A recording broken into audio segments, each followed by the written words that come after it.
My son is almost 17. This Christmas we bought him an expensive computer gaming chair, as he plays a lot of online multiplayer shooters. My son has some anger issues, which he's currently in therapy for, and these shooters tend to bring out his temper more than normal. However, for the past few months he's been keeping it together well, so I figured the chair might be a fair present. I was wrong, because the day after Christmas he was gaming, started to have bad luck. He was losing his patience. This culminated in him screaming insults and then picking up his chair and slamming it into the ground, breaking the back of it. After talking him down, we had a very serious conversation about him no longer being allowed to play multiplayer games while under my roof until his therapist feels comfortable with his progress, talked about coping mechanisms, etc.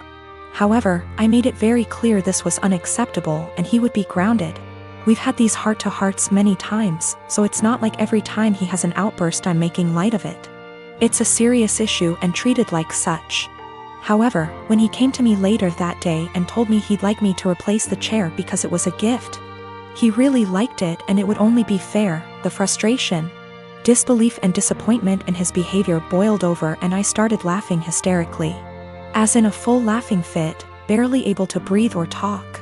The more he'd plead his case, the harder I'd laugh. Repeatedly asking him how it was fair in his mind to have me replace a gift I paid for that he broke in anger. This obviously pissed him off more, which led to him getting emotional, but I just couldn't seem to stop myself. I tried walking out of the room and asking him to drop it, but every time he'd say, "But I need a chair." Or, "What am I supposed to do now?" I'd laugh again. I tried explaining that I'm not laughing at his feelings. I'm laughing at how absurd it is for him as a teenager to expect me to replace he can't be bothered to treat with respect, and then whine about it when he broke it. He's still pissed about it, and feels slighted.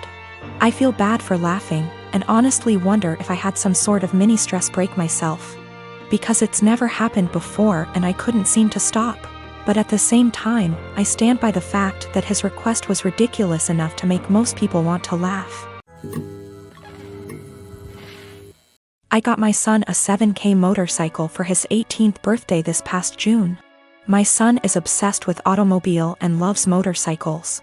In his room he has plenty of models and posters of motorcycles of all types. His bio dad passed away when he was just 12, now I'm married to my current husband and he has kids of his own. My husband has always been against my son's interest in motorcycles. He thinks I'm encouraging him to be reckless, distracting him from school and by extension his future, and spoiling him and blowing away money by spending 7K on a motorcycle. This caused some tension between him and my son, so I told him to stop complaining about it. Around 2 weeks ago, my son's motorcycle went missing. We opened a police report but nothing came out of it. It just disappeared. My husband had a smirk on his face the entire time, just walking around saying, "I told you so. You just wasted your money." This was unbearable to hear, to be quite honest. My mother-in-law visited few days ago. She was talking about the other house my husband owns and mentioned seeing a motorcycle.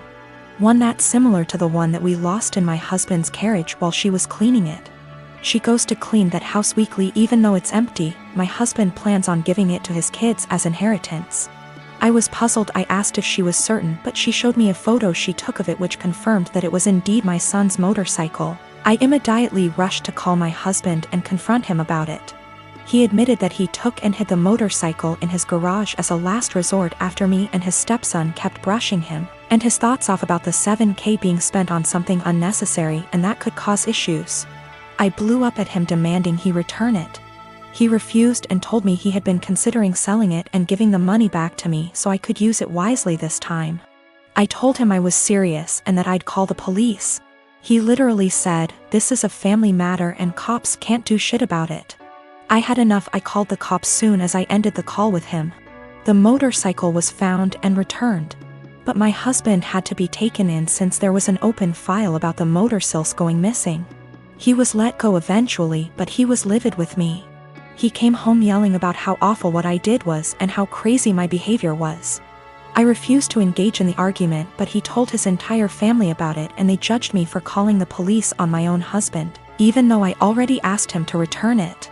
He said he was just looking out for my son and that one day we'll realize that he was right, but only when it's too late. My son isn't speaking to me or my husband. I feel horrible about the whole situation and am starting to think I handled this the wrong way. I am 25 years old and I am getting married to my fiancé Kevin next month. My family love Kevin and Kevin loves them. However, my mom is the brutally honest type who constantly dish out her opinions and thought on what people wear, how they look, how well off they are. Mostly negative, tasteless, backhanded comments. She says she can't help it and that no one should be offended when she's just being honest. When she met Kevin, she kept making comments about him, his car, his degree, etc. With time and strict conversations, I was able to get her to show some respect. But she kept annoying Kevin by constantly talking about his hairless face.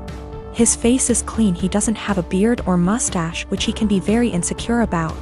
He comes from Irish origins, so he's white, he has no facial hair, while I'm Hispanic. Mom made jokes with her husband about how unmanly it is to not be able to grow a beard or a mustache. Those comments hurt Kevin so much. I had a very stern conversation with her and she said, "Oh, I didn't realize those remarks were offending him, I was just teasing him," or, "You know me, I'm just giving my humble, honest opinion, so he shouldn't take it personal and should learn that this is how I am." She ended up sincerely apologizing to Kevin and we left it at that.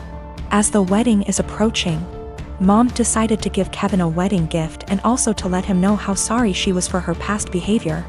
She invited the whole family for dinner and decided it was the perfect time to hand Kevin his wedding gift. He thanked her, but she insisted that he open it right there and then and show everyone what she got him since she knew him that well already. He opened the box and found a set of shaving tools with a shaving cream. Kevin stopped for a sec and kept staring at the gift. My stepdad took it and showed everyone, then Mom and others started laughing while stepdad kept saying, "You get the joke, Kev? You get it?" And my brother running around the table laughing with everyone. Kevin got up and walked out. I was so mad I lost it on Mom asking why she did that and humiliated Kevin in front of everyone. She told me to relax, she was just messing with him, but I said she knew how he felt about this topic and demanded she apologize. But she said no, since she wasn't responsible for his reaction and thought he was going to laugh along. I angrily said no apology, no wedding invitation, period, then walked out. She freaked out, tried to say we overreacted to a joke, and my brother said I was crazy to exclude Mom from my wedding over something so stupid. He said Kevin should get over it since it was a joke, but I refused to send an invitation and withheld until / unless she apologizes. They think I'm unreasonable choosing this to be my hill to die on and called me disrespectful for how I treated my mom. I'd like to point out that my brother and stepdad and uncle sometimes take part in teasing Kevin. My brother, who's 31 years old, would sometimes either brag about his goatee mustache in front of Kevin or tell an indirect silly joke about this topic, which would irritate Kevin and just spoil any family gathering we have. But Mom is the one who started this whole campaign, and I've already had conversations with her about it. I have been with my partner for 7 years. We initially met online, and after meeting in person a few times and realizing our affection for one another, we found it promising to move in together. I moved from California to Pennsylvania to be with him throughout graduate school.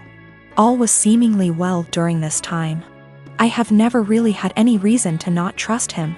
I encouraged him to very much so, to try his best to make friends, or to explore hobbies on his own outside of the various ones we share, because I have my own passions. And I found we connected most when we met in the middle through conversations about these passions, through the act of explaining or showcasing what we've taken in or learned. Throughout these 7 years, he has struggled with very low self-esteem. And though I don't necessarily think of myself as the pillar of self-love, the depth of mine doesn't reach the low perception of his self-value. Because of this, he has seen and stopped seeing both a counselor and a therapist, and has been on medication to help for the last 6 months. Things were seemingly well between us, and continued to be pretty fluid. We continued to share things, and take long walks, and were pretty open-ended about where we stood in the relationship. If one was feeling a bit of an ebb, the other would pick up more of a share, and vice versa. However, things took a bit of a dip about 2 days ago when I felt the ebb and asked him about it. Initially, he said there was really nothing wrong. And perhaps I was just feeling this way because with our schedules we haven't been able to see one another for long periods of time like we are used to, which is true. But the feeling continued to irk me, and when I asked about it a second time, he confessed to me. He had begun talking to another girl from another country via Instagram direct messages. And though things between she and him never crossed the boundaries of platonic friendship, he really loved the initial rush of someone asking him questions about his favorite movie, his favorite album, his favorite book. All things he and I already know very well about one another. I asked if he'd sent any selfies, or anything risque, and he said no, though I can't confirm, because he deleted the messages. A good deal of me believes him, because of how open he was about the initial conversations to begin with. We slept apart, and I just felt really confused the entire night, because I couldn't really resonate with wanting that sort of attention from someone else. If anything, his yearning for that type of attention sort of hurt. It felt like I wasn't doing enough, or giving enough. The next morning, though I don't have an Instagram, and am not on the app, I went to check his using the desktop version, and found that posts where he once called me the love of his life, or a specific post with a gift I gave him that once said, "Greatest gift from the greatest girl," were still on his profile, but the words, girlfriend, or love of my life, were completed erased. With this realization, my confusion and hurt turned to very real heartache. I called him and asked if he had deleted these words from the specific posts, and with shame, he said yes, he did. When I asked why, he said it was because he just didn't want the attention from the girl asking him about himself to be disrupted if she found out he was in a long-term relationship. I guess this is where I asked the obvious and questioned why someone who is just asking about your favorite books, movies, etc., would be driven away by the fact that you have a girlfriend. And he said he didn't know why he did it, and that it was a massive mistake.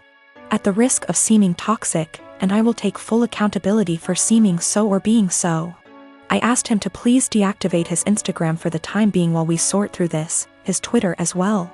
He did, and though I was feeling a bit of relief about that, I couldn't help but feel a bit saddened that he didn't choose to do that on his own for the benefit of our relationship. He had to wait for me to ask. Which again, just made me feel like such a toxic and controlling partner. Two things I always strive to be so far from. When he got home from work, we discussed everything at massive length, and he continued to swear up and down that these conversations pertained strictly to music, movies, and books, and he didn't have interest in her. Just interest in the initial rush of the attention he was receiving. We read a few articles, and he broke things down to me as his self-esteem has never been lower. Despite his career as a doctor being at a high, and his finances in order, he felt things with his music weren't taking off. And with that came a feeling that he wasn't special, and it was nice for someone to make him feel that way. I felt shame and asked him if I wasn't doing enough or giving enough to him to make him feel that way. He said, I defiantly was. But my love, and attention and affection, became a pillar he could rely on, and got used to, so with new attention came a rush. And he liked that. I asked him if he wanted to be single, and find that rush in dating new people. And he kept insisting that that's so far from what he wants. He wants to remain a couple, and do all he can to work on these things together. Though I can't help but correlate that feeling he enjoys with the feeling of a first date. Which hurts, of course. I told him I didn't really see how we could move past this because there was nothing much for me to make an attempt to work on moving forward. This seems to be a self-stemming problem that I emphasize with, but just don't want to be on the receiving end of the counter effects. So though it is incredibly uneasy to begin to think of how difficult it'll be to begin again, it is just as difficult to think about how difficult it would be to stay and try to rebuild back up an issue that I feel like just a bystander. When it comes to this has all been very painful, and if this comes to an end I just want it to be as civil and as possible. He deserves to love himself, but not at the expense of the love we have between us. I deserve love that is stable and comforting, and not laced with newfound paranoia. Despite this all, my heart is still very much in this, of course, and he has been very vocal about how it was just one mistake. Nothing happened, we can work through this, etc. And I secretly keep hoping he will make a step, any step really, to showcase these words and implement action, seek a new therapist. Find the two of us a relationship counselor, buy a book on self-help or on how couple conquer affairs, anything at all. without me having to be the one to ask him. I just want him to have that yearning that he continues to say he has, but instead of saying it, I was him to show me. That makes me irrational or just plain dumb. I believe to be in a state where I can handle either answer. Or something completely different just the same. Do all think I'm blowing something completely out of proportion? Given how this was an exchange of conversation between him and another girl for just a few days. And his erasure of me on his profile was only for about 2 days? This has been a first in this relationship, this has been a first in my life truthfully. I just felt completely vulnerable and isolated.